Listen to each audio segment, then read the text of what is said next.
Terror fears after a passenger plane with 66 people on board crashes into the sea. This is the aircraft that was en route from Paris to Cairo. Air traffic controllers say it turned violently before plunging into the Med. It's an agonising wait for families desperate for information. A British geologist, Richard Osman from Carmarthen, was among the passengers on board.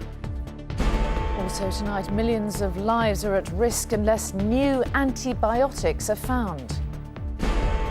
The exploding cars, more than 200,000 Zafiras are recalled for a second time. And crazy golf, the Scottish club that's causing uproar after voting to keep its ban on women members.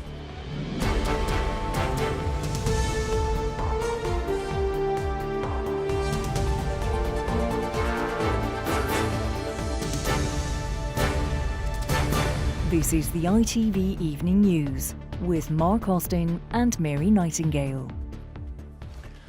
Good evening. There's a desperate search for answers tonight after a passenger plane with 66 people on board crashed into the Mediterranean. The Egyptian aircraft turned violently twice in mid-air before it disappeared from radar screens. The authorities say a terror attack is more likely than technical failure.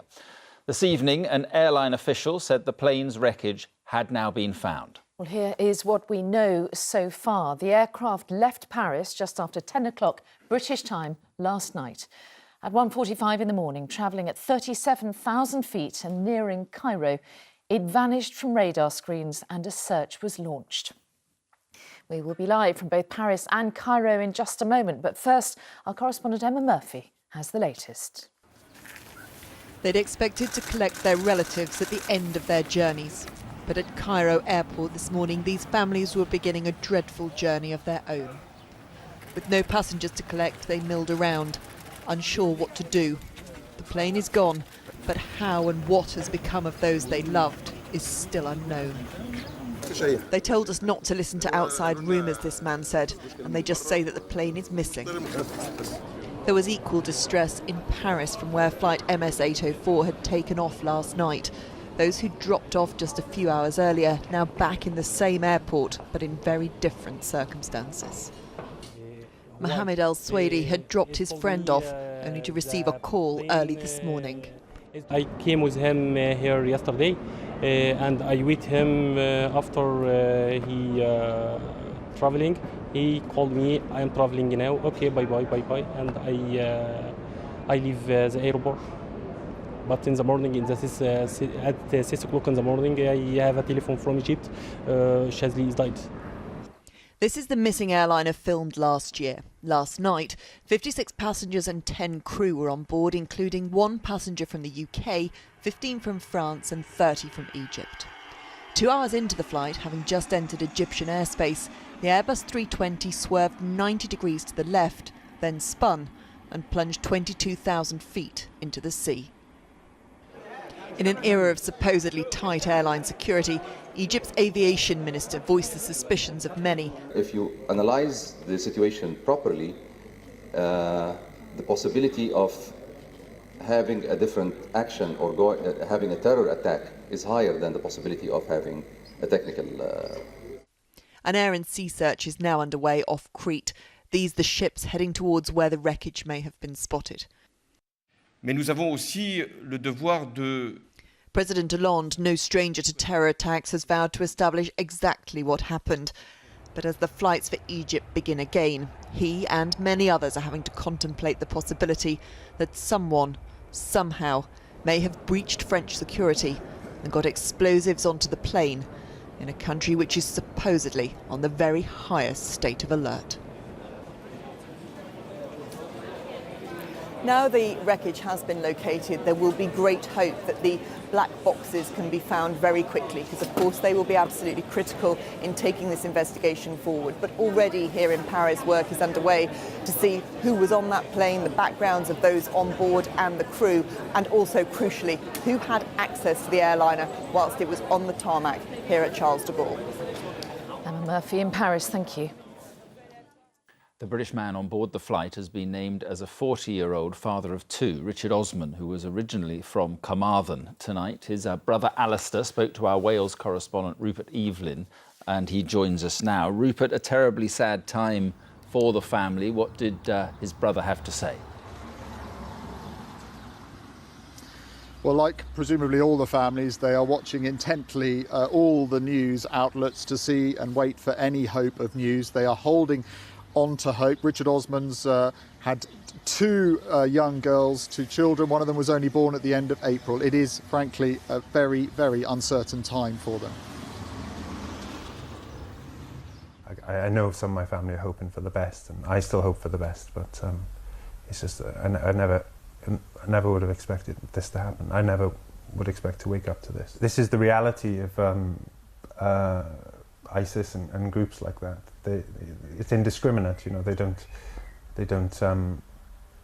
think any of these people have family members or a past or a history of hopes and dreams. Well, Richard Osman's family are now planning to get together to support his wife in what is going to be a very difficult time. Yes, an appalling time. Rupert, thank you very much indeed. Well, it may be some time before we know exactly what caused the Egypt airplane to plunge from the sky. The recent spate of terrorist attacks in Egypt and France is leading some to speculate that it may indeed have been terrorism. Our security editor, Rhodey Cantrell, reports. This is the aircraft brought down today by failure, or by error, or by a more sinister cause. Terrorism at 37,000 feet is said to be the most likely explanation. I suspect there are a number of possibilities. One is some sort of catastrophic failure of the airframe, which would, perhaps cause the aircraft to break up. The other, I fear, in this day and age, would be terrorist activity. But there is no compelling evidence to explain what caused the crash. Was it shot down like MH17 in Ukraine? Unlikely. That would require the sort of missile only possessed by nation states, and Flight 804 was at an even greater altitude than this one was. The evidence suggests a bomb was more likely, and Egypt has been hit before. A Russian jet was brought down last year over the Sinai Desert with a device planted by IS. If something similar was the cause of this disaster, how did it happen? The Russian jet was downed by an ISIS bomb smuggled on thanks to lax airport security. We understand that in the last few days, a British company has delivered recommendations for improving security at Egyptian airports, including Cairo. But the aircraft which crashed today had made many journeys in a small window. On Tuesday from Cairo to Asmara in Eritrea before returning after an hour on the ground. Yesterday it flew from Cairo to Tunisia and back with a similar hour turnaround time before going on to Paris in the evening. Could it have been vulnerable at one of those airports? What we've seen recently is actually insider attacks, effectively people that work at the airports being able to smuggle items on the aeroplane and not actually travel on the plane themselves. We've got the situation where this plane is linked between two countries that are really suffering from terrorism in a really bad way at the moment. If this was terrorism, who might be responsible? Potentially IS, of course, but it's one of many groups that sees an aviation bomb as the ultimate attack. Rhodey Cantrell, ITV News. OK, so let's speak now to our senior international correspondent, John Irvine, who is in Cairo tonight. John, what is the investigation going to be focusing on? Mary, it'll be focusing on finding and retrieving the flight recorders from the bottom of the Med. They may have been aided in that effort by the possible discovery, the sighting of debris floating on the sea earlier today. We've got these unverified pictures, which we think may have been taken by one of the search aircraft. I think the other priority for the Egyptians will be background checks on the passengers and crew to see if any of them were terrorists. The Civil Aviation Minister gave a news conference here earlier at which he said terrorism was more likely than a technical problem. He said the aircraft was fine. That appears to be borne out by the evidence. The last person to speak to the pilot was a Greek air traffic controller who he said was, I quote, very happy as he left Greek airspace to enter Egyptian airspace. In truth, we won't know the cause of this until the recorders are found. It's another tragedy for the Egyptians. In the space of, 7 months, 2 airliners flying in Egyptian airspace have fallen out of the sky without warning and without any cries for help from the cockpit. John Irvine in Cairo, thank you. A woman whose ex-boyfriend was killed in November's Paris terror attacks has described how she tried to save him before he died in her arms. Nick Alexander was shot at the Bataclan Theatre, where 89 people died. Helen Wilson told his inquest she attempted to shield him from the bullets and desperately tried to resuscitate him. And an intruder has been arrested at Buckingham Palace after scaling a perimeter wall last night. The 41-year-old man spent 7 minutes inside the grounds before being caught. Superbugs could kill 10 million people a year by 2050 unless urgent action is taken, a government-backed report has warned. It says antibiotics are being handed out like sweets by doctors, which is resulting in a global rise in drug-resistant bacteria. Our science correspondent, Alok Jha, reports now on the battle against the bugs. Controlled fermentation chemistry and the scientists who have developed it solve the problem of mass production of antibiotics. For so long, antibiotics have been one of the jewels of modern medicine.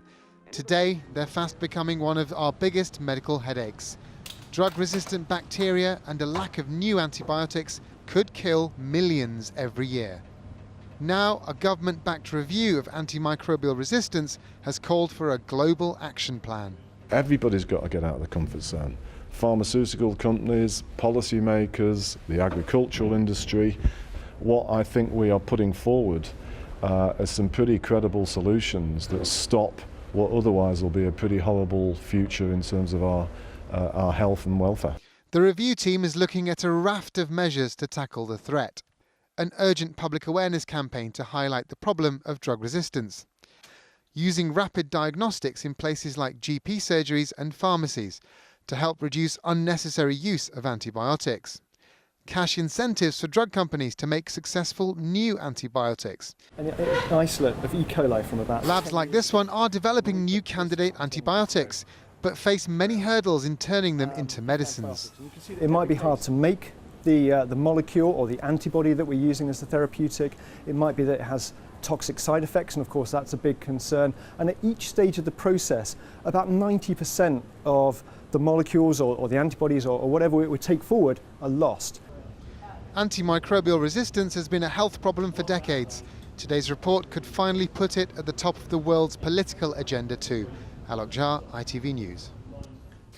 British nurse Pauline Cafferty has told ITV News of the agony and the loneliness of fighting Ebola in a hospital isolation tent. In an exclusive interview, she returned to London's Royal Free Hospital to thank staff who saved her life. She told Julie Etchingham about her ordeal. You just can't stay away from us, can you? It was the reunion they thought might never come. The nursing team who dedicated their lives to saving Pauline's not once, but twice. Did I do a dance for you? I can't remember if I did a dance for you this time. Revisiting the isolation tent where she spent nearly 40 days and nights in agony, however, is a trickier experience.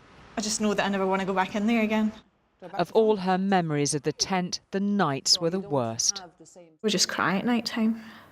I would just cry in the tent. I was just crying so much to the point that I wanted to scream. I don't know if I was scared of dying or just sheer frustration about being there and wanting out. And the nurses would just come and just sit with me, even put their arms through the tent and just stroke I like to have my head stroked, silly and childlike, I know. The strain on the nursing staff was immense, not just in the practical help Pauline needed, but willing her to keep going. The biggest worry was, would Pauline be there in the morning when we came in? And one of the most difficult things was that everybody was inside supporting Pauline, but it's trying to rally around the family, trying to prepare the family. It would be quite easy to sit down in a corner and cry and think how unfair life is, but that wouldn't get Pauline anywhere. It's testament to their skill and Pauline's determination the Ebola eventually subsided. And the moment she was strong enough to walk out of the tent and back to real life and human contact is one she will never forget. And what's it like to get a hug after all that time? Yeah, it was lovely. I just remember everything, because I'd been behind plastic for so long, everything just seemed so cute. Like looking at the colours in the walls, everything just seemed to stand out more. And my hearing as well, I could just hear everything. Because in the tent it's like negative pressure, so you're in this little bubble and it affects everything you're seeing and hearing. So it was just so acute, just everything when I came out. It's a bit overwhelming, perhaps, was it? It was just a great sense of relief that I'd made it, I'd done it, I'd survived Ebola. And you can see the full interview with Julie Etchingham on the Tonight programme here on ITV at 7:30 tonight. Still to come on the ITV News tonight, the car's still catching fire even after a recall, and... Nice. Yeah, how are you? I'm good, mate, you good? Yeah. Reunited, the Hillsborough survivor and the man who rescued him 27 years ago. Those stories and more right after the break.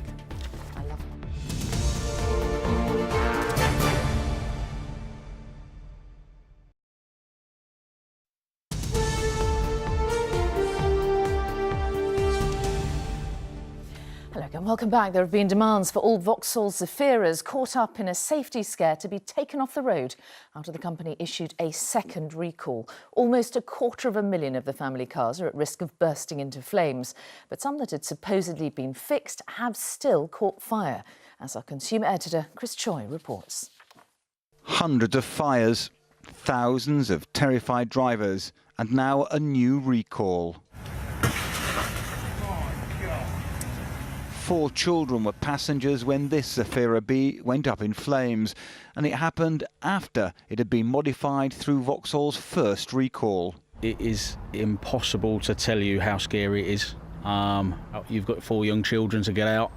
You know, it is a really, really terrifying position that I wouldn't wish anybody to be in. Almost 235,000 Zafira B cars are affected.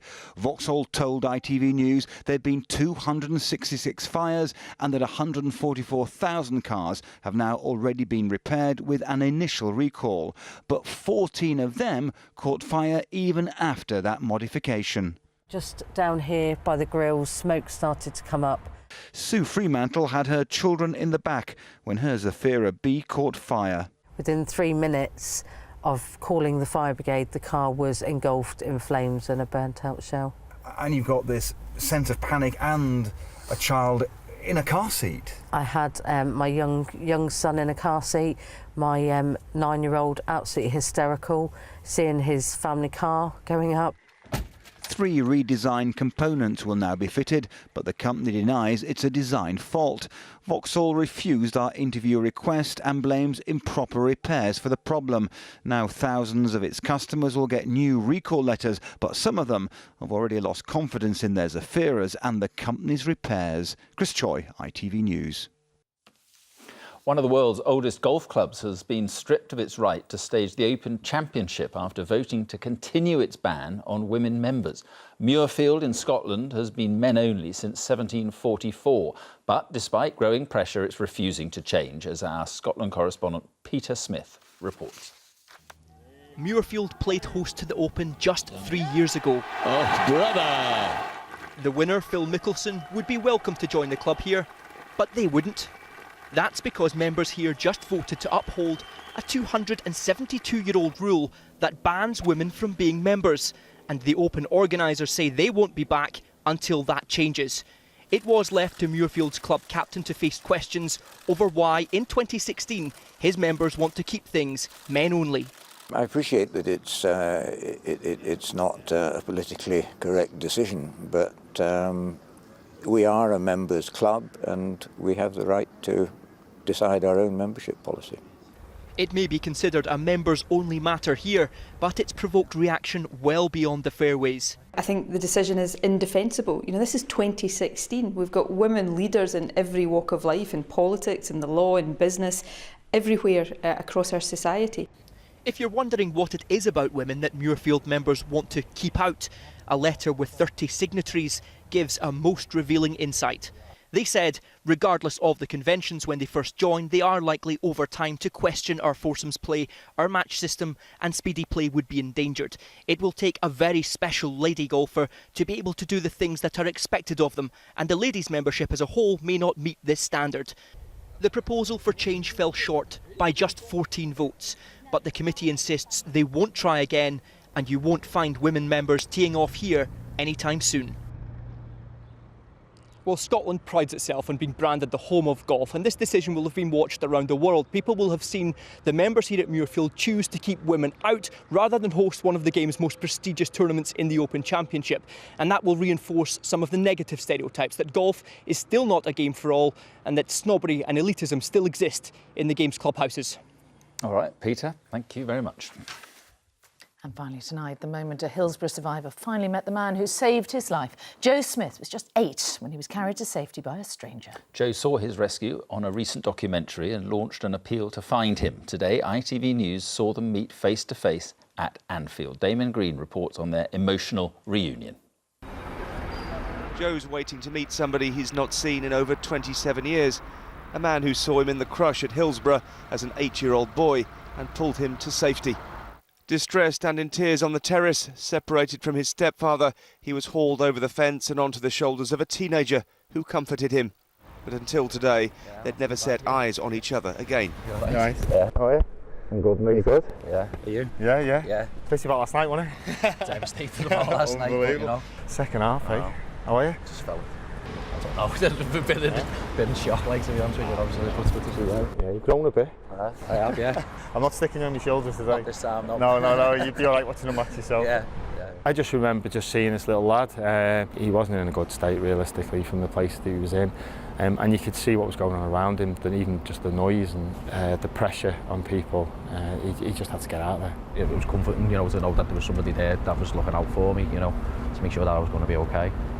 John insists he's not a hero, but says this is a story that needed an ending. 16-year-old lad and an 8-year-old lad were caught up in something that was completely not our fault, and we've been punished for 27 years thinking about it, thinking it might have been our fault, when actually it wasn't. Damon Green, ITV News at Anfield. And that is all for now. Tom Bradby's here at 10. From all the team here, have a very good evening. Bye.